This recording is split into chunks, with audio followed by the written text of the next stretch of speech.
Bienvenue sur Géopolitis. Vous prendrez bien un café avec du sucre ou alors une petite carafe de limonade, mais sans alcool. En tout cas, si vous avez soif de connaissances, sachez que tous ces mots, café, carafe, limonade ou alcool, tous sont des mots d'origine arabe. Ces mots, ce sont autant d'apports à l'Occident en provenance de cette brillante civilisation arabo-islamique, cette civilisation qui a transmis, inventé et magnifié tant de disciplines entre, disons, le 8e et le 13e siècle. Mais il n'y a pas que les mots, il y a les mathématiques, le calcul, nos chiffres arabes, il y a l'astronomie, la chimie, la médecine, la philosophie et la géographie. Géopolitis, qui existait peut-être déjà autour de l'an 1000, décrypte ce que l'Occident doit à l'Orient. Prenez le Coran. 750 versets, soit à peu près 1/8 du livre saint, exhortent les croyants à étudier la nature et, je cite, à faire de l'acquisition du savoir un élément de la vie de la communauté. Mahomet, le prophète Mahomet, a vécu, on le sait, de 610 à 632.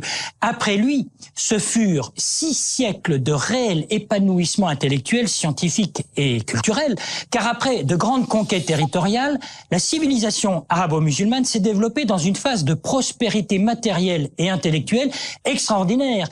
Ce fut aussi le cas à Cordoue, alors l'émirat de Cordoue, l'un des plus grands foyers de transmission à l'Occident de la pensée gréco-arabe avec un retentissement culturel qui est resté dans l'histoire. C'est à Cordoue, par exemple, lors d'une mission secrète, qu'un certain Gerbert d'Aurillac, un moine, a découvert l'origine de la numérotation de 1 à 9. C'était en l'an 999. Cordoue était alors en rivalité avec Le Caire où déjà s'était créée une formidable bibliothèque, 1 600 000 volumes ou chapitres, comme on disait à l'époque, ce qui démontrait la passion de la civilisation pour le livre et pour la traduction du texte ancien. Et si l'on va vers l'Est, vers Bagdad, on apprend qu'à l'époque, des bibliothèques publiques, on en comptait alors une bonne centaine dans la ville. Bagdad, le califat de Bagdad, où les califes faisaient figure, disons, de despotes éclairés. C'était le temps des 1001 nuits. Alors, asseyez-vous sur le sofa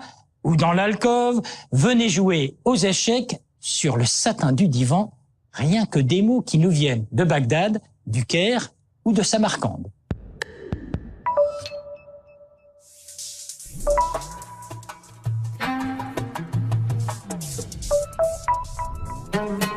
C'est l'un des principaux apports de la civilisation arabe, le papier. En 712, les Arabes conquièrent Samarcande, ville de l'actuel Ouzbékistan, en Asie centrale. C'est là que l'on va maîtriser l'art de battre le lin de manière à en faire une sorte de pâte qui progressivement va remplacer le velin et le parchemin. En 794, on installe une première manufacture de papier à Bagdad. Parallèlement, la civilisation arabe développe toute une technique d'illustration et d'enluminure. On traite d'abord des ouvrages de médecine, de zoologie et d'astrologie. Le Coran, bientôt, fera l'objet d'enluminures remarquables. La tradition veut que l'écriture soit un don de Dieu. Dès lors, recopier le Coran, c'est entrer en contact avec le divin.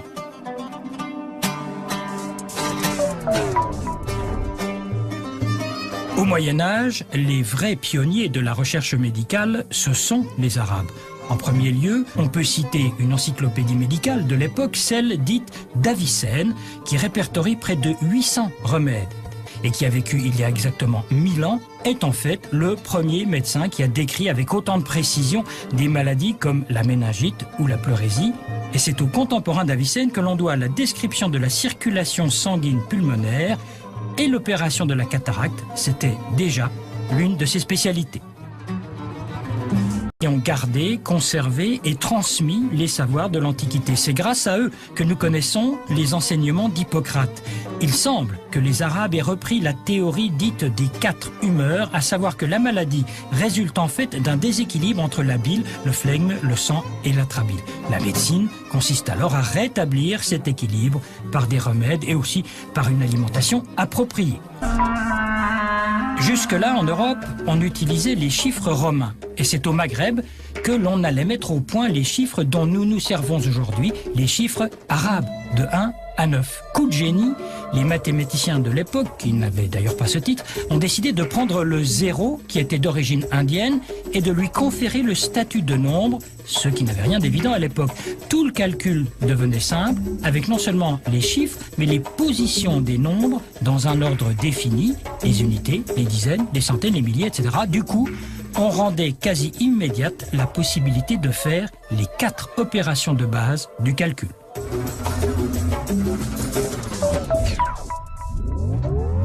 Un certain Al-Jazari, à ne pas confondre avec Al Jazeera, avait construit une monumentale horloge où des cercles représentaient le mouvement du zodiaque, du soleil et de la lune.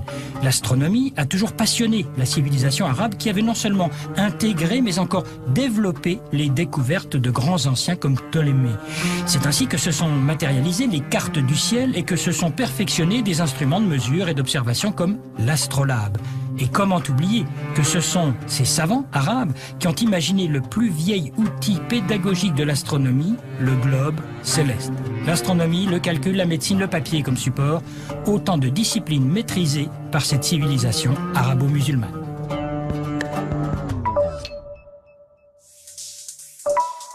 Encore une information, dans le reportage, on parlait d'Avicenne, le grand médecin, qui était aussi philosophe d'ailleurs. Eh bien, renseignement pris, on s'est aperçu que son enseignement a été dispensé à la Sorbonne continuellement entre le 11e et le 17e siècle. Bravo. L'invité de Géopolitis, Alain Bittard, qui est l'animateur de la librairie arabe L'Olivier, ici à Genève, puis vous avez été associé aussi à l'édition arabe du Monde diplomatique. On a l'impression qu'on découvre la Lune. Tout d'un coup, là, on se rend compte de tout ce que cette civilisation nous a apporté, je dis nous, à l'Occident. Comment vous expliquez cet oubli, si j'ose dire? Je l'expliquerai par les vagues qui se suivent. Disons, on a eu, avant l'Andalousie, on a eu la Mésopotamie. Et on oublie aujourd'hui aussi qu'en Mésopotamie, Bagdad avait 1 million d'habitants à l'époque où la plus grande ville européenne en avait 50 000.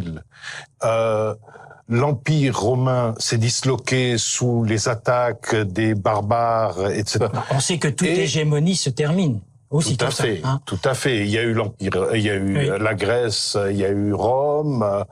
Mais je reviens à ma toute première question. On sait qu'il y a tout cet acquis. Pourquoi, de nos jours, en 2011, on fait semblant de le redécouvrir?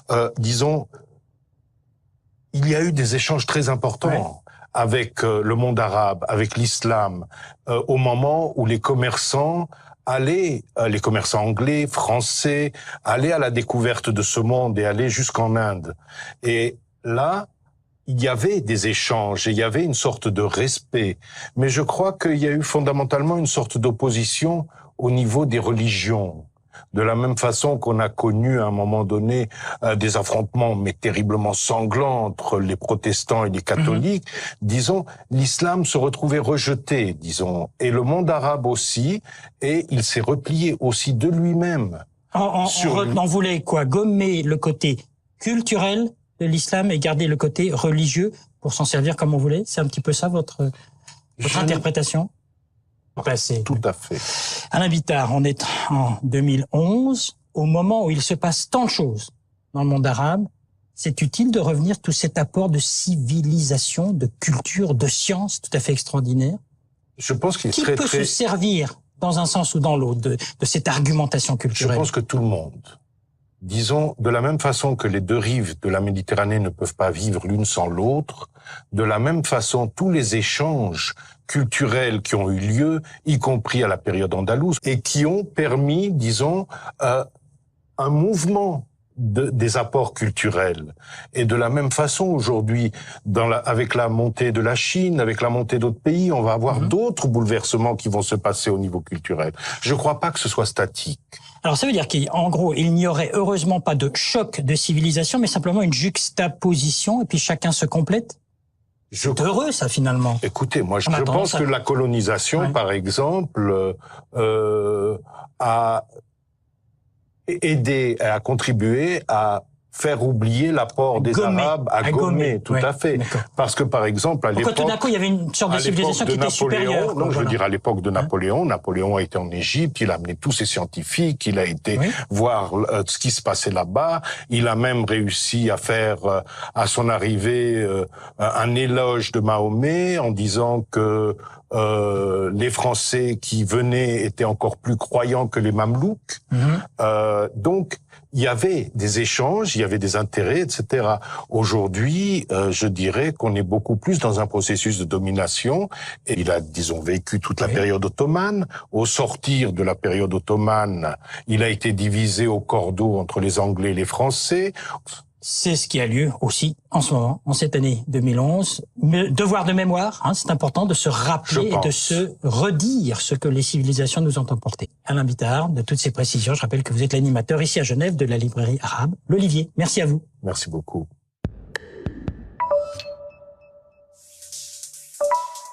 Et si l'on parlait une minute des chrétiens d'Orient et de tout ce que ces chrétiens-là ont apporté à ces pays qui sont les leurs et depuis si longtemps, à un moment de l'histoire où les massacres et les brimades de chrétiens se multiplient en Irak, en Égypte, en Turquie et ailleurs, on entend parfois des propos du genre « ils n'ont qu'à partir ou à rentrer en Occident ».